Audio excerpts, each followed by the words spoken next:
अपने माता पिता की तलाश में लगभग 5 साल पहले पाकिस्तान से भारत आई मूक बधिर गीता अब तक अपने परिजनों से दूर है। संस्था के माध्यम से लगातार किए गए प्रयास अधूरे ही रहे। इस बीच गीता ने अपने विवाह की इच्छा भी जाहिर की, लेकिन उसमें भी सफलता हाथ नहीं लगी। पाकिस्तान से आने के बाद इंदौर पहुंची गीता अब तक जिस संस्था में रह रही थी, कुछ समय पहले उसने यहाँ रहने से इनकार कर दिया। फिर नए ठिकाने की तलाश शुरू हुई।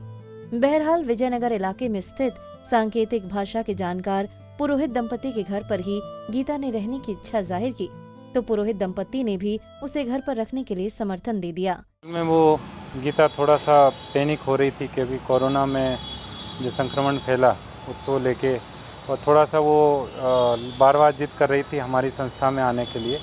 और हम ही लोग वो लोग हैं जो जब वो पाकिस्तान में थी तब से लगातार गीता के लिए प्रयास करते रहे हैं, तो उसका हम लोगों के प्रति इसने बड़ा वाजिब है। तो उसकी इच्छा अनुसार हमारे इंदौर ज़िले के कलेक्टर महोदय के द्वारा हम लोगों के प्रस्ताव पे उसको हम लोगों को शिफ्ट किया गया है। वो एक्चुअल में अपने पेरेंट्स को ढूंढना चाहती है। वो उसको लग रहा था कि वहाँ रह के वो तलाश उसकी पूरी नहीं हो पा रही है, और हम लोग चूँकि स्टार्टिंग से जुड़े हुए हैं इसलिए उसको लगता है हमारे पास आएगी तो उसको जीने का सही मकसद मिल जाएगा और पुनर्वासित हो सकेगी। गीता अब ज्ञानेंद्र पुरोहित के घर पर रह रही है। पुरोहित के मुताबिक उनके यहाँ मूक बधिर बच्चों के लिए हॉस्टल संचालित होता है, लेकिन कोरोना संक्रमण के कारण फिलहाल वो बंद है। इसीलिए गीता को अपनी माताजी के साथ रखा गया। उसका पूरा ख्याल रखा जा रहा है। वो फिलहाल संतुष्टि जाहिर कर रही है। उसके माता पिता की खोज अब भी जारी रहेगी। वहीं बिहार के विभिन्न जगहों पर उसके माता पिता को ढूंढा जाएगा। देखिए, कल ही वो हमारे पास आई है और हमने कल ही बिहार के कमिश्नर साहब से बात की, क्योंकि उसने बिहार का बताया है। तो बिहार के कमिश्नर साहब से हमने रिक्वेस्ट किया है कि बिहार में चप्पे चप्पे पे जहाँ जहाँ ये इस तरह के चांसेस हो सकते हैं, इसके पेरेंट्स मिल सकते हैं, तो हमने शुरुआत कर दी है।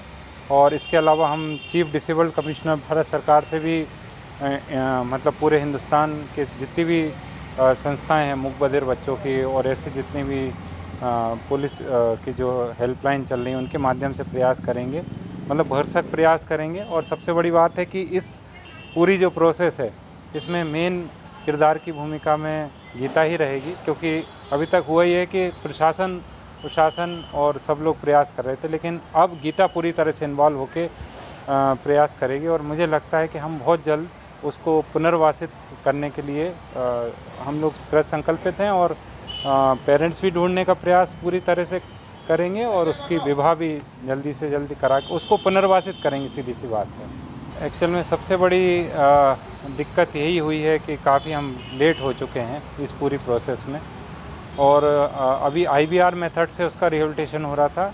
अब हम लोग CVR मेथड होती है, विकलांग बच्चे को यदि पुनर्वासित करना हो तो उसकी 2 विधियाँ हैं। तो हम CVR मतलब कम्युनिटी बेस्ड रिहेबिलिटेशन जो मेथड होती है उसके माध्यम से उसको पुनर्वासित करने का प्रयास करेंगे।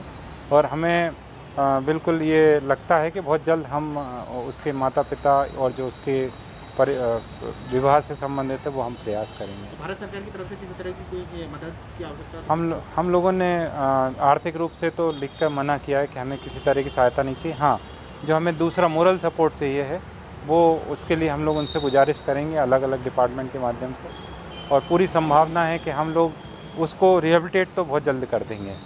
बता दें कि ज्ञानेंद्र और मोनिका पुरोहित दोनों ही सांकेतिक भाषा के जानकार हैं। पाकिस्तान से गीता को भारत लाने में पुरोहित दंपति का अहम किरदार रहा था। अब तक वो लगातार गीता की मदद करते आ रहे थे। रणजीत हनुमान मंदिर के करीब स्थित जिस संस्था में अब तक गीता रह रही थी, वहाँ से कुछ समय पहले उसने भागने का प्रयास किया, लेकिन उस समय रहते उसे ढूंढ लिया गया था। गौरतलब है कि गीता भारत की ही बताई जाती है। पाकिस्तान में वो ईदी फाउंडेशन के साथ रह रही थी। वर्ष 2015 में तत्कालीन विदेश मंत्री सुषमा स्वराज उसे लेकर भारत आई थी। गीता को भारत इसलिए लाया गया था कि उसके माता पिता की तलाश कर उसे पहुंचाया जाएगा। तब से शासन स्तर से उसके माता पिता की तलाश की जा रही थी। मूक बधिरों के लिए काम करने वाली इंदौर की संस्थाओं ने इसे संभालने की जिम्मेदारी ली थी। इंदौर से सचिन बहरान की रिपोर्ट, पंजाब केसरी टीवी।